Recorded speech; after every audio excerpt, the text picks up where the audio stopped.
non è il momento, penso, di metterci delle medaglie al collo, perché penso che tutti abbiamo cercato in quelle giornate così difficili e terribili di fare la nostra parte. Un anno dopo Vaia non è sfuggito ai più attenti una vis svelatamente polemica fra i vari livelli istituzionali, chiamati ciascuno per le proprie competenze a fare la propria parte. È stato un passaggio dell'intervento dell'assessore regionale Bottacin martedì a Roccapietore a lasciare un po' d'amaro in bocca.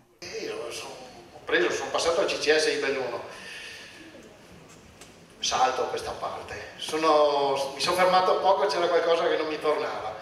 Noi al CCS abbiamo cercato veramente di fare il massimo delle nostre possibilità, guidati dal prefetto prima, poi dall'unità di crisi della Regione Veneto e poi anche dal Dipartimento Nazionale di Protezione Civile che ci è venuto a aiutare. Penso che sia stata una grande forza di unità. Un'occasione, dice Padrin, per guardare con fiducia al futuro, sapendo come intervenire in situazioni emergenziali. Quanto ai cantieri, 30 gli interventi della provincia per opere di consolidamento delle frane, altrettanti quelli pronti a partire. Oggi è tempo di ringraziamenti a chi si è dato anima e corpo nelle primissime ore dell'emergenza e alla grande macchina di protezione civile regionale e nazionale. Vaia, precisa Padrin, ha messo a nudo le problematiche infrastrutturali di questo territorio e l'auspicio è che le opere di ripristino vengano eseguite bene. Un ruolo importante nel post-Vaia l'ha avuto anche il fondo welfare istituito in provincia, che ha erogato contributi a chi si è trovato in stato di estrema necessità.